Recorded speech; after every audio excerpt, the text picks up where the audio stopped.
అసంతృప్తి, అసమ్మతి. BRS state leadership పై శ్రేణుల ఆగ్రహం. లీడర్కు క్యాడర్కు హైకమాండ్ దూరమైందనే ఆరోపణ. సన్నాహక సమావేశాల్లో నిలదీతలు. కన్విన్స్ చేయలేకపోతున్న కేటీఆర్. బీఆర్ఎస్ ఇక టీఆర్ఎస్. జాతీయ పార్టీపై కేసీఆర్ బ్యాక్ స్టెప్. ఎమ్మెల్సీ కవితకు టికెట్ కట్ ప్రశ్నించినందుకు పార్టీ యాక్షన్ అట. పార్టీయే వాళ్ళదే, వాళ్ళు ఎందుకు టికెట్ కట్ చేస్తారు? అధికారంలో ఉన్నన్ని రోజులు అధిష్టానమే శిరోధార్యంగా సాగిన కారు పార్టీ ఫంక్షనింగ్ ఇప్పుడు అదుపు తప్పుతున్నది. స్టేట్ లీడర్షిప్ పైన శ్రేణులు ధిక్కార స్వరానికి దిగుతున్నారు.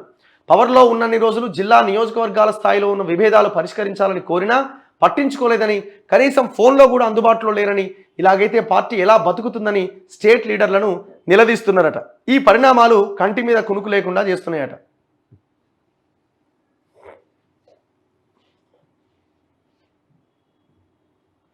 ఇగో బీఆర్ఎస్ ఇక టీఆర్ఎస్ అయ్యే అవకాశం ఉందట, క్వశ్చన్ మార్క్.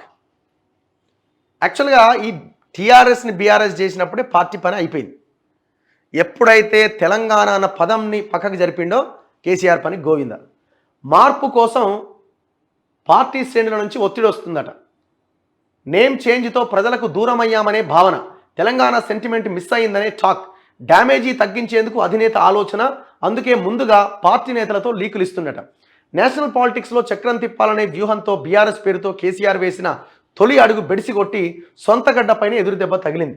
ఓటమి గల కారణాలపైన అనేక విశ్లేషణలు వినిపిస్తున్న వేళ గుణపాఠం నేర్చుకుంటామని కేటీఆర్ వంటి నేతలు చెబుతుంటే, క్యాడర్ నుంచి మాత్రం పార్టీ పేరును బీఆర్ఎస్ను టీఆర్ఎస్గా మార్చాలనే డిమాండ్ వినిపిస్తున్నదట. కడియం శ్రీహరి సహా చాలామంది తాజాగా ఈ ప్రతిపాదన తెర మీదకి తీసుకొచ్చిరట.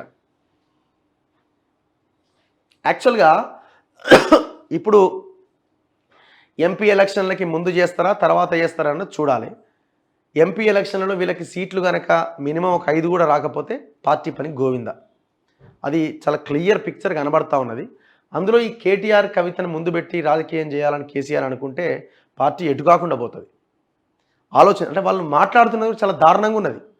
ప్రజల మీదకి నెట్టేస్తున్నారు.